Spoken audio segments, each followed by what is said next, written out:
한 주 동안 잘 지내셨습니까? Bagaimana kabarnya selama seminggu? Apakah Puji baik-baik semua? baik-baik, Baik. puji Tuhan dalam penyertaan perlindungan Ya. Tuhan. 코로나 팬데믹으로 많은 사람들이 지금 고통을 받고 있습니다. Ya, saya selalu mengulang-ulang bahwa karena pandemi COVID-19, banyak orang-orang yang sedang berada dalam kesusahan.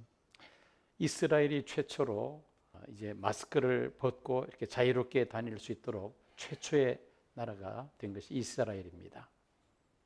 Dan beberapa waktu yang lalu saya mendengar berita bahwa Israel telah menjadi negara yang paling pertama menyelesaikan vaksinasi, sehingga mereka tidak perlu lagi menggunakan masker. 이제 뒤이어서 영국 그리고 미국이 금년도 상반기에 마스크를 벗게 된다고 합니다.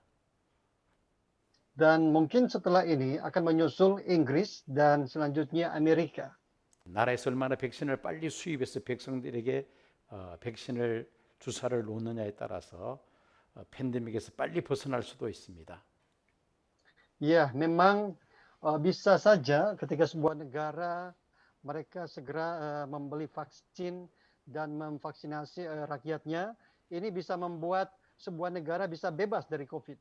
제가 있는 대한민국은 백신을 미리 구하지를 못해서 아마 금년 안에는 마스크를 벗기가 어려울 것 같습니다.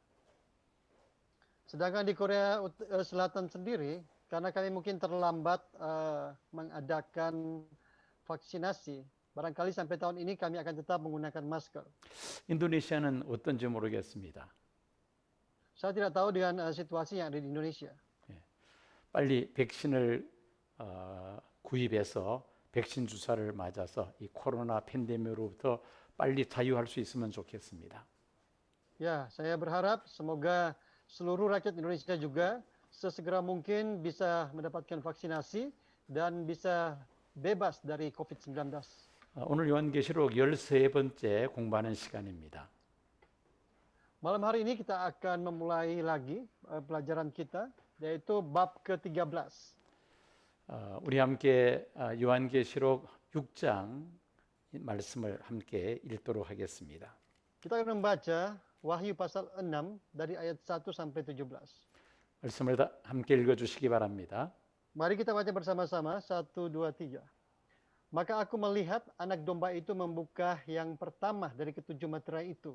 Dan aku mendengar yang pertama dari keempat makhluk itu berkata dengan suara bagaikan bunyi guru, "Mari." Dan aku melihat sesungguhnya ada seekor kuda putih dan orang yang menungganginya memegang sebuah panah dan kepadanya dikaruniakan sebuah mahkota. Lalu ia maju sebagai pemenang untuk merebut kemenangan. Dan ketika anak domba itu membuka meterai yang kedua, aku mendengar makhluk yang kedua berkata, "Mari." Dan majulah seekor kuda lain, seekor kuda merah padam, dan orang yang menungganginya dikaruniakan kuasa untuk mengambil damai sejahtera dari atas bumi, sehingga mereka saling membunuh, dan kepadanya dikaruniakan sebilah pedang yang besar. Dan ketika anak domba itu membuka meterai yang ketiga, aku mendengar makhluk yang ketiga berkata, "Mari." Dan aku melihat sesungguhnya ada seekor kuda hitam, dan orang yang menungganginya memegang sebuah timbangan di tangannya. Dan aku mendengar seperti ada suara di tengah-tengah keempat makhluk itu berkata, "Secupak gandum sedinar, dan 3 cupak jelai sedinar.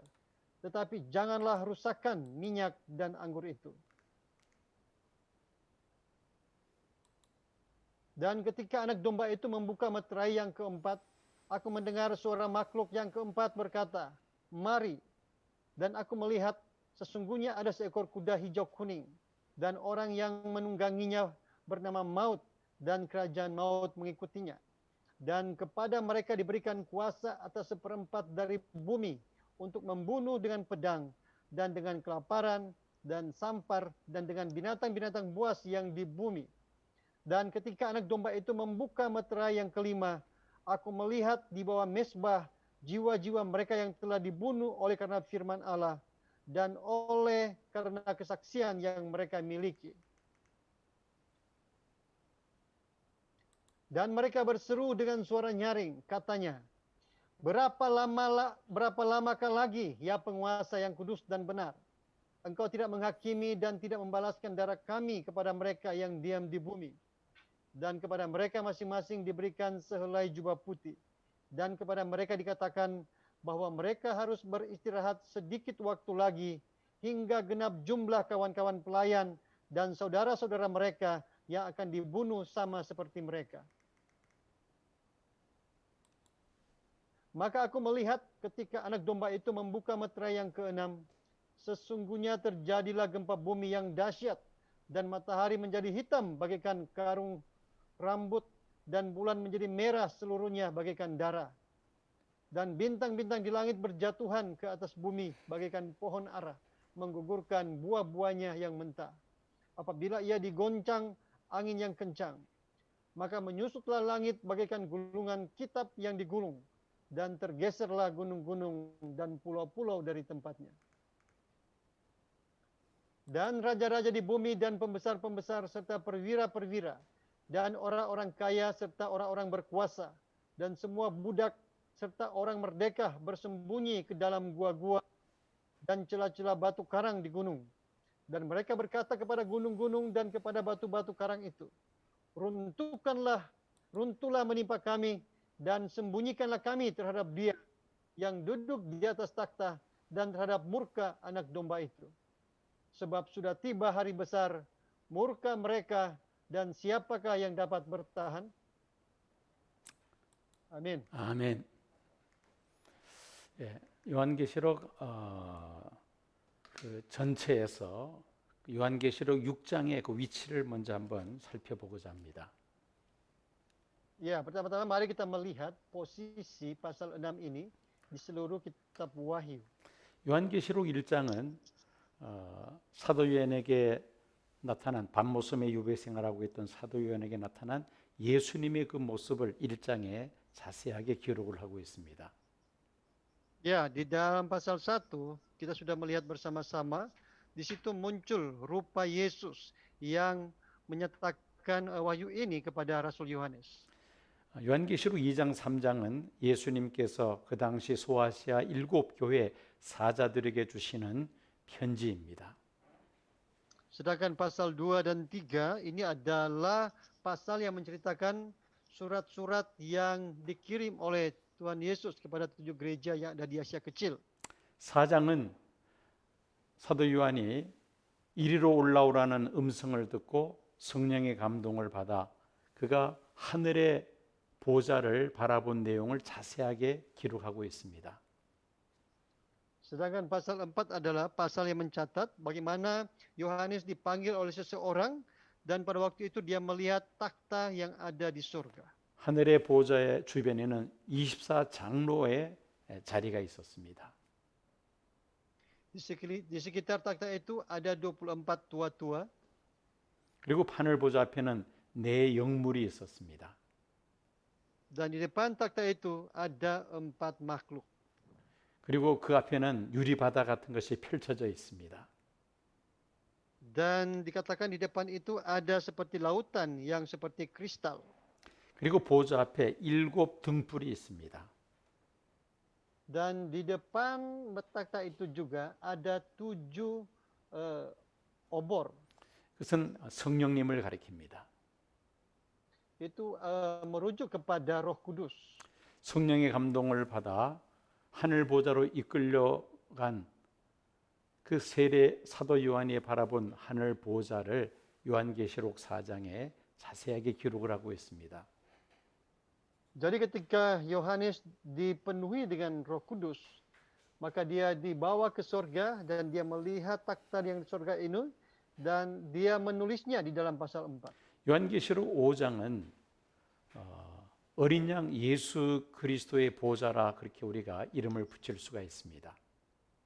Sedangkan di dalam pasal 5 kita bisa menyebut ini sebagai pasal yang berbicara tentang takhta anak domba. 하나님의 오른손에 7인으로 봉해진 두루마리 책이 있습니다. Dikatakan bahwa di tangan kanan Allah itu ada sebuah gulungan kitab yang bermeterai. 그 일곱 인을 떼거나 그 책을 펼칠 사람이 없다는 이야기를 들은 사도 요한은 큰 소리로 울었습니다. Dan Yohanes menangis dengan amat sedih ketika dia mendengar bahwa tidak ada seorang pun yang layak untuk membuka gulungan kitab itu. 그때 장로 중에 한 사람이 어린 양 예수 그리스도께서 그 인을 떼기에 합당하시다고 말씀을 전해줍니다. Waktu itu seorang dari tua-tua berkata kepada Yohanes bahwa anak domba Allah dialah yang layak untuk membuka gulungan kitab itu. 어린 양 예수님께서 하나님 오른손에 있는 일곱 인으로 된 그 두루마리 책을 받습니다. Dan anak domba ini menerima gulungan kitab yang ada di tangan Allah. 그때 하늘에서 찬양이 울려 퍼집니다. Waktu itu di sorga terdengar puji-pujian yang begitu luar biasa. 24장로의 찬양이 울려 퍼집니다. 24 tua-tua mereka menaikkan puji-pujian kepada Allah. 내 영물과 하늘의 천군 천사들이 어린 양 예수 그리스도를 찬양합니다. 4 makhluk dan semua malaikat di surga mereka menaikkan puji-pujian kepada anak domba Allah. 모든 피조물들이 어린 양 예수 그리스도를 찬양하는 내용이 요한계시록 5장에 담겨 있습니다. Jadi di dalam pasal 5 ini diceritakan bahwa semua ciptaan yang ada di surga mereka memuji-muji anak domba Allah. 이제 요한계시록 6장으로 들어가면은 어린 양 예수께서 그 일곱 인으로 봉해진 두루마리 책에 첫 인을 하나씩 떼는 내용이 6장에 기록이 되어 있습니다. Dan pasal 6 yang akan kita pelajari malam hari ini itu menceritakan bagaimana anak domba Allah membuka ketujuh meterai satu persatu. 어린 양 예수께서 일곱 인을 하나씩 떼실 때에 세상 마지막을 알리는 징조들이 나타납니다. Ketika Yesus, anak domba Allah, membuka ketujuh meterai satu persatu, maka tampaklah tanda-tanda akhir dunia. 예수님께서 감람산에서 세상 마지막 징조들에 대하여 제자들의 질문에 답변하신 내용과 일치함을 우리가 발견하게 됩니다. Hal ini persis sama dengan jawaban Tuhan Yesus atas pertanyaan para murid tentang tanda-tanda akhir zaman di Bukit Zaitun. 오늘은 일곱 인에 대해서 말씀을 살펴보고자 합니다. Malam hari ini kita akan melihat tentang ketujuh meterai. 일곱 인에 대해서 우리가 공부하기 전에 먼저 우리가 이해해야 될 것은 일곱 인, 일곱 나팔, 일곱 대접에 대한 해석입니다. Ya, sebelumnya kita perlu belajar tafsiran tentang ketujuh meterai, ketujuh sangkakala, dan ketujuh cawan. 이 세상에 대한 하나님의 종말적인 진노의 재앙들이 담겨 있습니다. Jadi di dalam ketujuh meterai, ketujuh sangkakala ini sebenarnya berbicara tentang malapetaka eskatologis Allah terhadap dunia ini. 우리가 만약에 일곱 인, 일곱 나팔, 일곱 대접 이 세 가지를 별개의 독립된 재앙으로 해석하게 되면은 여러 가지 문제가 발생합니다. Kalau kita menafsir bahwa ketujuh meterai, ketujuh sangkakala, ketujuh cawan adalah peristiwa-peristiwa yang berdiri sendiri, maka akan timbul banyak masalah.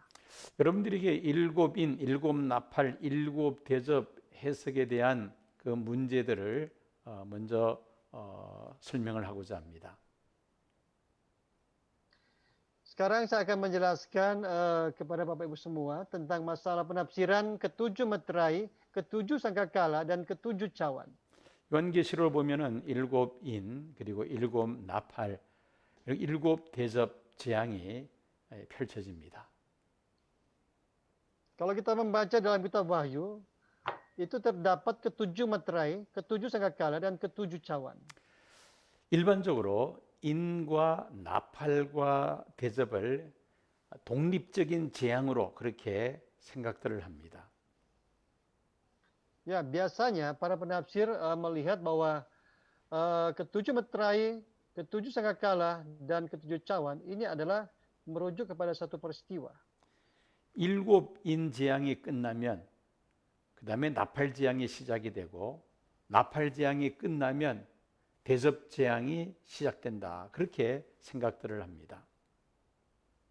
Ya, jadi banyak orang yang berpikir bahwa tiga hal ini itu merujuk kepada tiga peristiwa yang berbeda-beda. Jika seperti itu, maka urutannya adalah ketika ketujuh bencana meterai selesai, maka ketujuh sangkakala akan dimulai, dan ketika malapetaka sangkakala selesai, maka malapetaka cawan pun dimulai. 인과 나팔과 대접을 독립적인 그런 재앙으로 생각을 한다면은 문제는 예수님이 5번 재림하셔야 된다는 그런 계산이 나옵니다. Jadi kalau kita menafsir bahwa ketujuh meterai, ketujuh sangkakala, ketujuh cawan adalah peristiwa yang berdiri sendiri-sendiri, maka Tuhan Yesus seharusnya datang sebanyak 5 kali ke dunia ini. 예수님의 초림이 단회적이었듯이 예수님의 재림도 단회적인 사건입니다.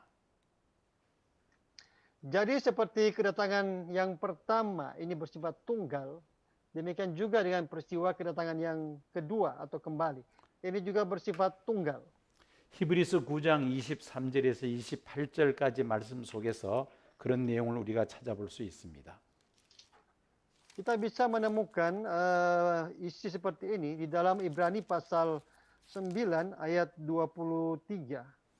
한번 성경을 찾아보시기 바랍니다. 히브리서 9장입니다. Coba kita lihat Ibrani pasal 9.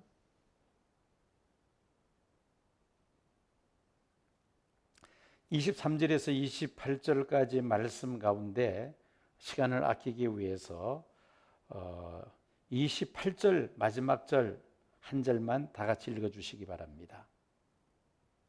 Ya, saya mengajak kita semua untuk membaca satu ayat saja, yaitu ayat 28.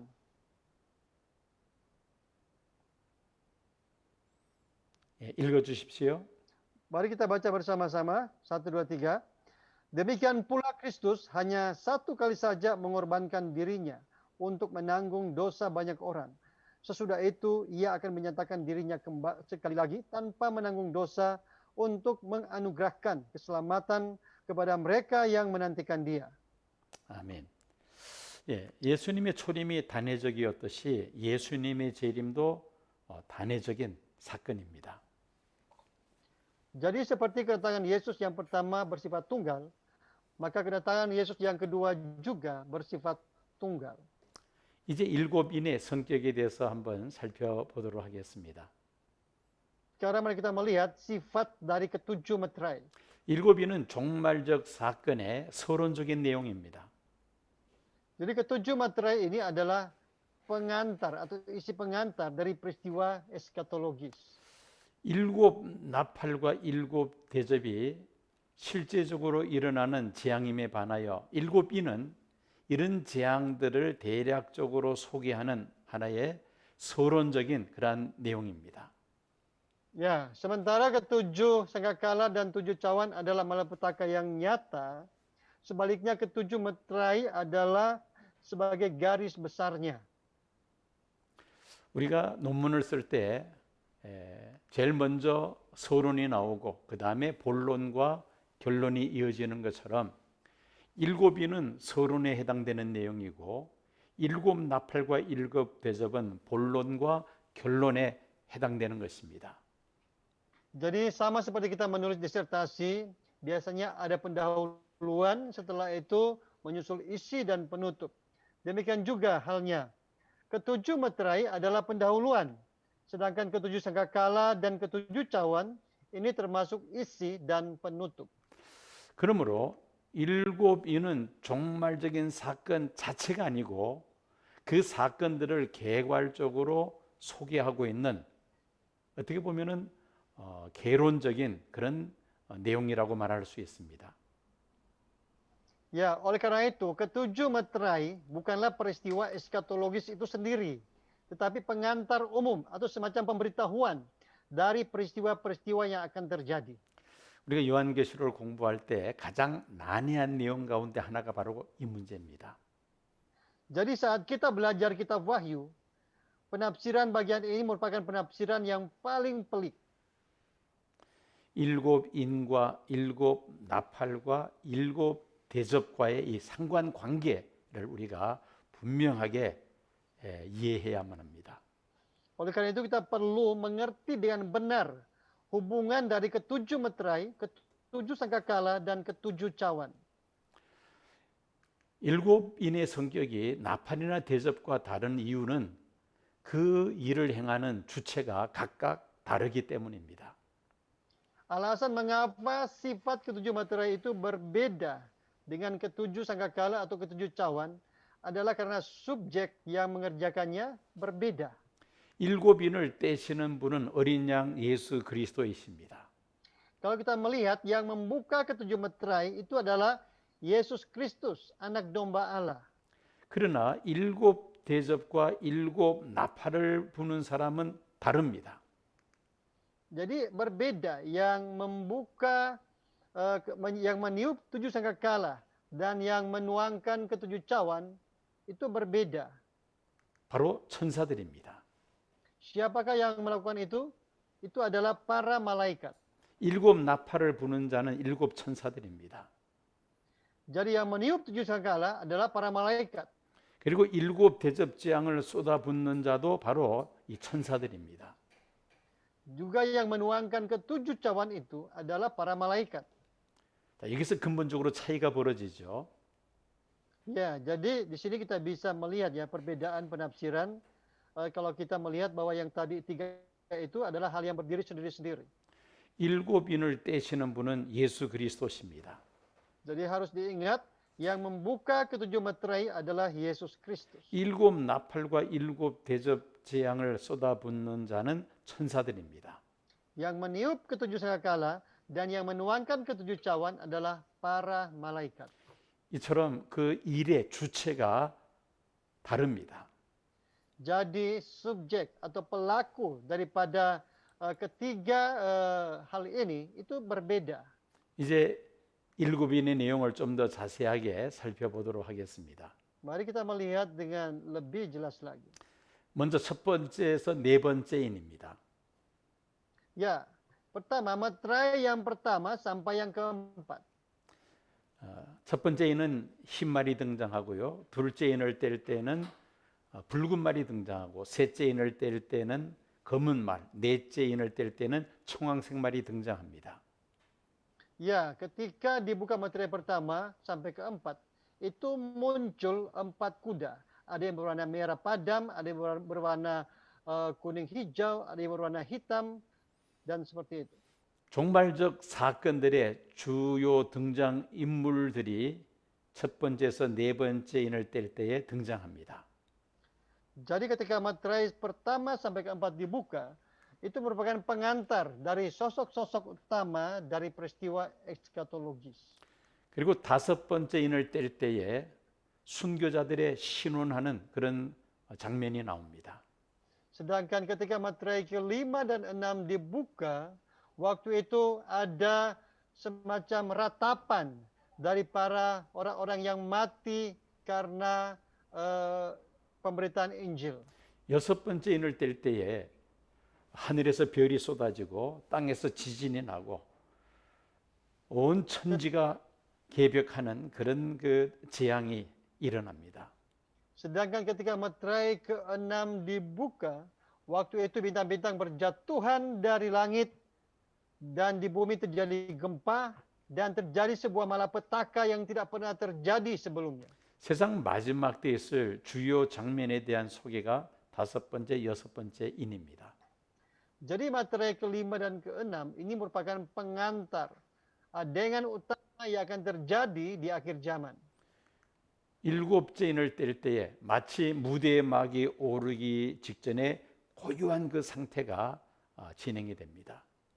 Dan meterai ke-7 ini seperti ketika sebuah adegan yang akan dilakukan, waktu itu terjadi suatu saat yang sangat sunyi dan senyap, seperti sebuah layar yang akan terbuka.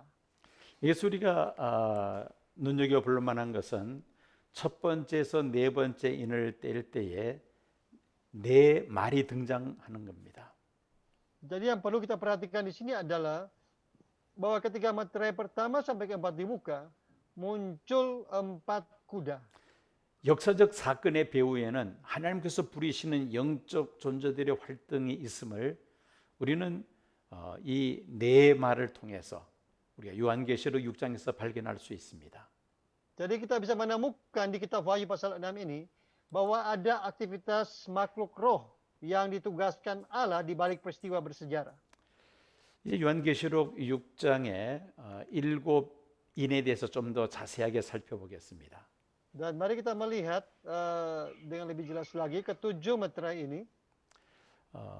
이 일곱 인을 우리가 자세히 알기 위해서는 마태복음 24장의 그 감람산 강화와 비교하면은 더 우리가 이해하기가 좋습니다.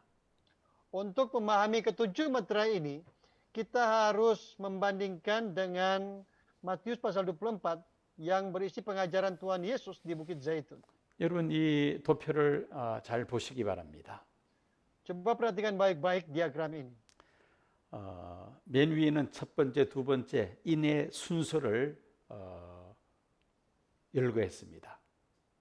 Yang di atas itu adalah urutan dari materai pertama sampai ke 7. 그 다음 줄에는 요한계시록 6장에 있는 내용을 적었습니다. Sampai ke materai ke-6 itu berisi hal-hal yang terjadi dalam pasal 6. 영적 배우라고 우리가 말할 수가 있습니다. Ya, kita bisa mengatakan bahwa ini adalah fenomena, ada sesuatu di balik semua peristiwa ini. 그리고 마태복음 24장에 있는 내용을 그 각 인과 서로 맞추어서 배열을 했습니다. Dan saya juga sudah membuat ini menjadi paralel dengan isi dari Matius pasal 24 ayat 5. 구체적인 그 사건들이 소개되어 있습니다. Dan di situ juga dijelaskan tentang peristiwa-peristiwa yang akan terjadi. 한번 여러분들이 성경책을 펼쳐서 요한계시록 6장에 있는 말씀과 마태복음 24장에 있는 말씀을 서로 비교하면서 여러분들이 읽어보시면은 그 내용이 동일하다는 것을 여러분들이 발견하게 됩니다. Jadi kalau Bapak Ibu semua bisa membandingkan Wahyu pasal 6 dengan Matius pasal 24, isinya itu mirip. 요한계시록 6장이 소계시록으로 불리워지는 마태복음 24장 감람산 대화와 그 내용과 순서에 있어서 일치하는 것을 우리가 발견할 수 있습니다.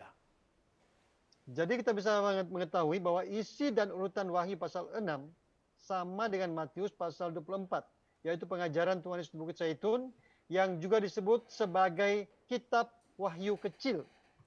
이 두 가지 내용이 일치할 수밖에 없는 이유가 있습니다. Jadi ada alasan kenapa dua bagian dari Alkitab ini bisa sama isinya. 주후 30년 감람산에서 요한이 주님께로부터 들었던 마지막 징조, 세상 마지막 징조와 주후 90년경 반모섬에서 예수님께로부터 받은 계시와 그 내용이 일치할 수밖에 없습니다.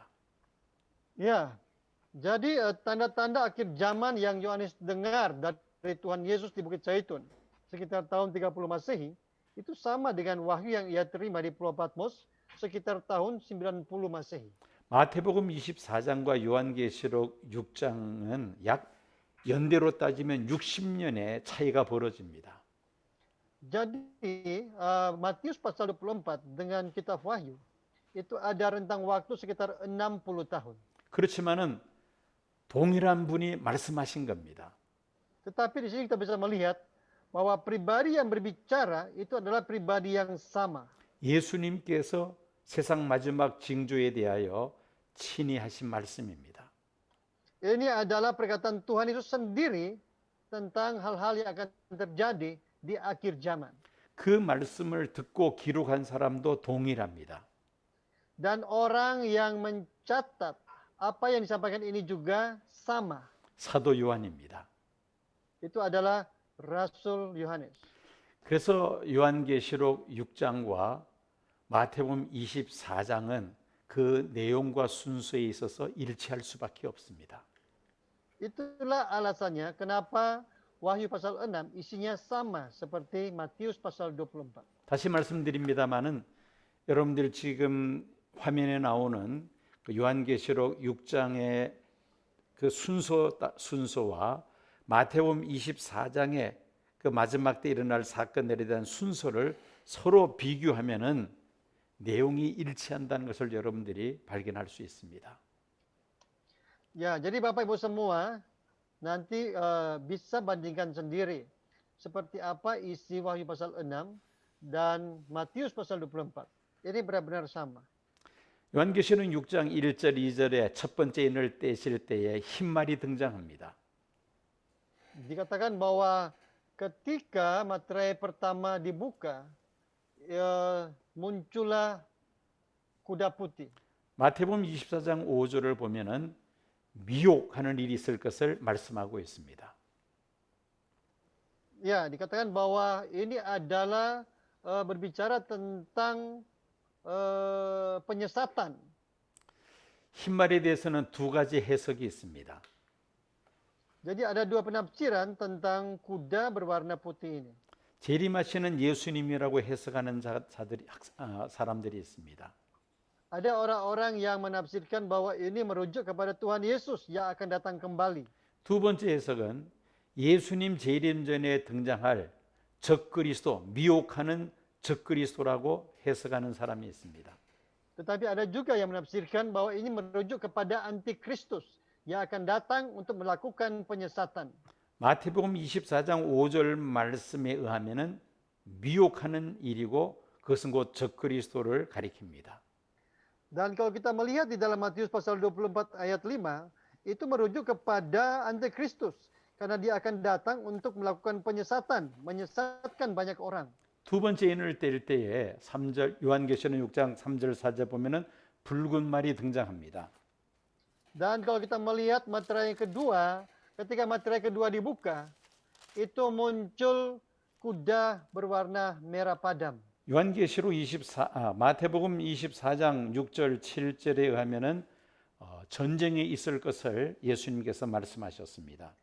Di dalam Matius pasal 24 ayat 6 sampai 7a, di situ Tuhan Yesus berbicara tentang perang, akan terjadi perang.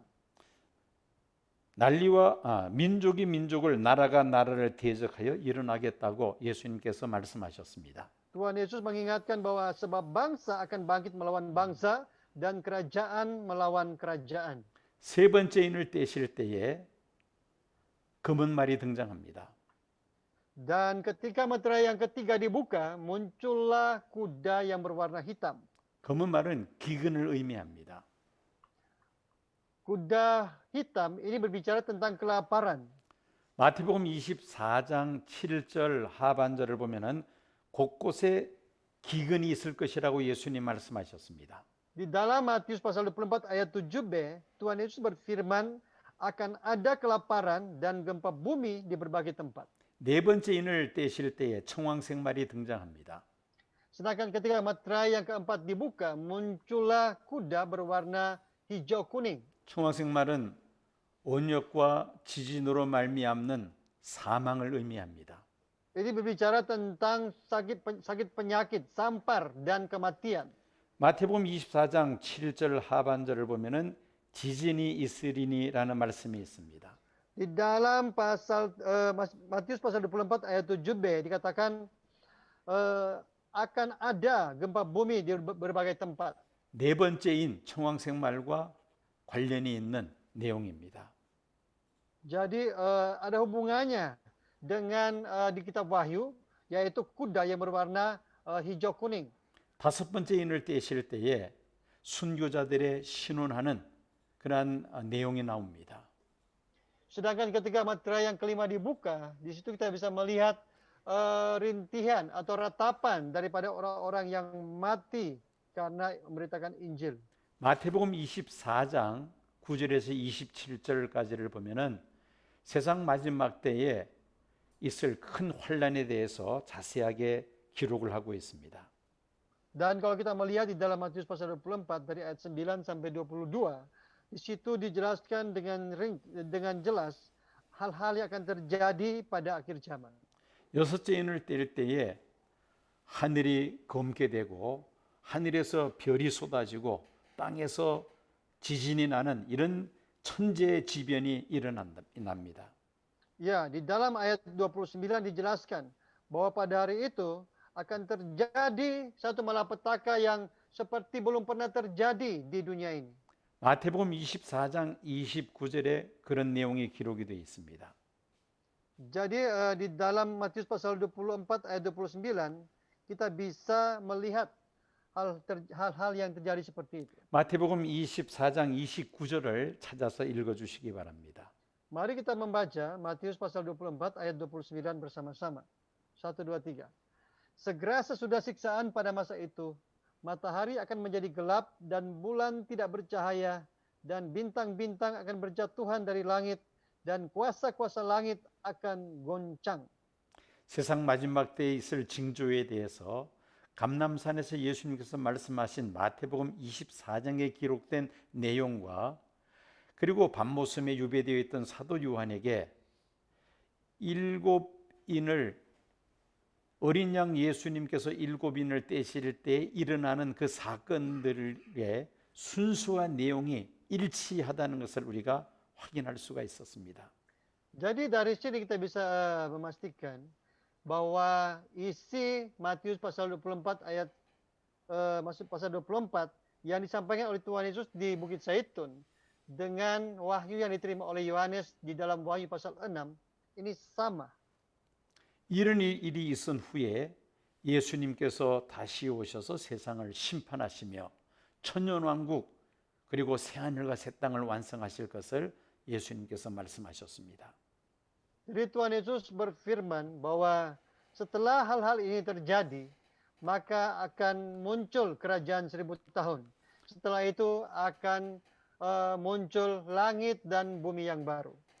요한계시록 6장에 있는 7인을 여러분들이 연구하실 때는 반드시 마태복음 24장 예수님의 감난산 강화와 서로 비교하면서 성경을 공부하시면은 그 내용과 순서에 있어서 일치하다는 것을 여러분들이 발견할 수 있습니다. Jadi jangan lupa waktu kita belajar Wahyu pasal 6 ini, kita harus menghubungkannya dengan Matius pasal 24. Kenapa? Karena isinya sama. 여러분 첫째, 둘째, 셋째, 넷째 인을 뗄 때 등장하는 그 말들은 바로 하나님이 부르시는 영적 존재라고 우리가 이해하시면 됩니다. Ya, jadi kalau kita melihat ketika materi pertama dan sampai keempat dibuka, muncul 4 kuda. Itu adalah makhluk-makhluk roh yang diperintah oleh Allah. 하나님의 뜻을 이루기 위해 세상에 보내심을 받은 영적 존재들이 있습니다. Jadi mereka ini adalah makhluk-makhluk roh yang dikirim ke dunia untuk menggenapi kehendak Tuhan. 다니엘서 7장 2절을 보면은 하늘의 네 바람이 큰 바다에 몰려 붑니다. Kalau kita melihat dalam Daniel pasal 7 ayat 2, dikatakan seperti ini. Tampak keempat angin dari langit mengguncangkan laut besar. 그러면서 큰 사건들이 전개가 됩니다. Dan setelah itu akan terjadi peristiwa yang menakutkan. 하나님의 뜻을 이루기 위해 세상에 보내심을 받은 그 영적 존재들에 의해서 이런 일들이 벌어진다는 것을 우리가 알 수 있습니다. Jadi dari ayat ini juga kita bisa tahu bahwa Tuhan mengirimkan makhluk-makhluk roh untuk menghakimi dunia ini. 요한계시록 6장 1절에서 8절까지 오늘 본문 말씀에 등장하는 네 말을 탄 자들도 역시 그와 같은 영적 존재들입니다. Demikian juga dengan Wahyu pasal 6 ayat 1 sampai 8 yang kita baca pada hari ini. Di situ dikatakan muncul orang-orang yang menunggang 4 kuda. 스가랴서 1장 7절에서 9절까지 그리고 6장 1절에서 8절까지 네 말들과 네 병거들 역시 동일하게 하나님의 뜻을 이루기 위해 세상에 보내심을 받은 영적 존재들이라는 것을 우리가 알 수 있습니다. Demikian juga dengan 4 kuda dan 4 kereta yang bisa kita baca dalam Sakaria pasal 1 ayat 7 sampai 9, pasal 6 ayat 1 sampai 8. Mereka ini adalah makhluk-makhluk roh yang dikirim Allah ke dunia ini untuk menghakimi dunia ini. 스가랴서 1장 10절을 보면은 이 네 말들과 네 병거들은 여호와께서 땅에 두루 다니라고 보내신 자들이라고 설명이 있습니다. Kalau kita melihat dalam Sakaria pasal 1 ayat 7 sampai 9, dikatakan bahwa 4 kuda ini adalah 4 makhluk roh yang diperintahkan Allah untuk berkeliling ke alam semesta ini. 이들의 사명은 무엇일까요? Apakah panggilan mereka ini? 시편 103편 20절과 21절 말씀을 우리 다 같이 읽어 주시기 바랍니다. Mari kita baca Mazmur pasal 103 ayat 20 sampai 21. Pujilah Tuhan, hai malaikat-malaikatnya, hai pahlawan-pahlawan perkasa yang melaksanakan firman-Nya dengan mendengarkan suara firman-Nya. Pujilah Tuhan, hai segala tentaranya, hai pejabat-pejabatnya yang melakukan kehendak-Nya. 이제는 히브리서 1장 14절 말씀을 다 같이 읽어 주시기 바랍니다. Mari kita baca juga Ibrani pasal 1 ayat 14. 1, 2, 3. Bukankah mereka semua adalah roh-roh yang melayani, yang diutus untuk melayani mereka yang harus memperoleh keselamatan? 이들의 사명은 하나님의 뜻을 이 땅 위에 이루는 것입니다. Jadi, panggilan daripada makhluk-makhluk roh ini adalah untuk menggenapi kehendak Allah di muka bumi ini. 이들의 사명은 구원 얻을 후사들을 섬기기 위해서 세상에 보내진 영적 존재들입니다. Panggilan mereka adalah untuk diutus ke dunia ini untuk melayani orang-orang yang harus memperoleh keselamatan. 구약 성경에 나타나고 있는 네 말, 네 병거, 네 바람의 활동을 살펴보겠습니다. Sekarang mari kita melihat aktivitas 4 kuda, yaitu kereta dan angin. 먼저 출애굽 직후 시내산에서 나타난 사건입니다. Pertama-tama mari kita melihat peristiwa yang terjadi di Gunung Sinai setelah orang Israel keluar dari Mesir. 레위기 26장 21절에서 26절 말씀에 의하면은 하나님의 말씀을 순종치 아니할 때에 하나님께서 짐승들을 보내서 재앙을 내리심을 말씀하고 있습니다. Di dalam Imamat pasal 26 ayat 21 sampai 26 diceritakan bagaimana Tuhan melepaskan binatang untuk menghukum ketika umat Israel tidak taat. 이 짐승들은 바로 네 말, 네 병거, 네 바람을 가리킵니다. Dan binatang-binatang ini merujuk kepada 4 kuda, 4 kereta atau 4 angin. 두 번째는 바벨론 포로 시대 때에 또 이 네 말, 네 병거들이 짐승들이 등장합니다.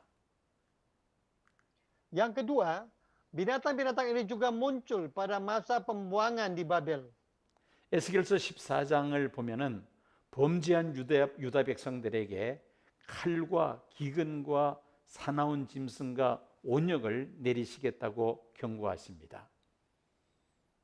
Di dalam Yeskel pasal 14, di situ dikatakan bahwa Tuhan memperingatkan mereka bahwa Ia akan mendatangkan pedang, kelaparan, binatang buas dan penyakit sampar atas orang Yehuda yang memberontak. 요한계시록 6장에 네 말들이 등장하면서 이런 일들이 벌어졌습니다. Demikian juga dengan Wahyu pasal 6 yang kita baca tadi. Ketika muncul 4 kuda ini, itu menandakan bahwa akan terjadi hal-hal yang akan menghancurkan bumi ini. 범죄한 유다 백성들에게도 이런 일이 있을 것을 예언하고 있는 말씀을 에스겔서에서 우리가 확인할 수 있습니다.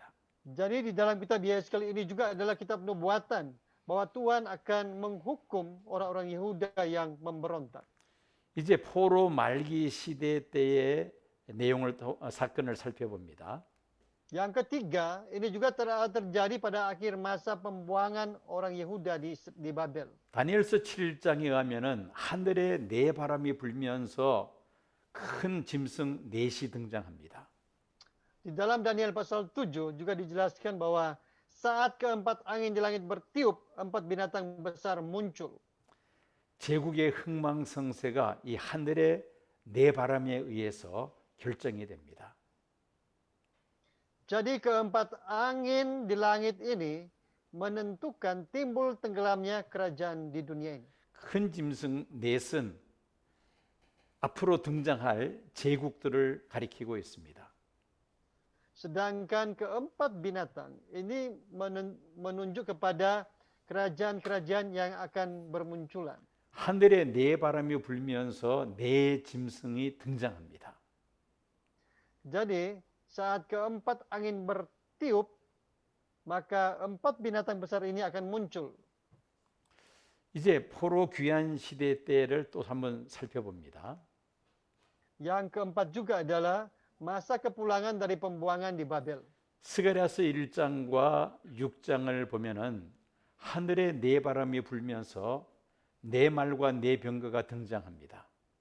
Di dalam Sakaria pasal 1 dan pasal 6, di situ dijelaskan bahwa sementara keempat angin berhembus, maka empat kuda dan empat kereta muncul. 그리고 신약 마지막 때 또 일어나는 사건을 또 살펴봅니다. Dan yang terakhir, pada zaman akhir perjanjian baru. 그것이 바로 오늘 본문 말씀입니다.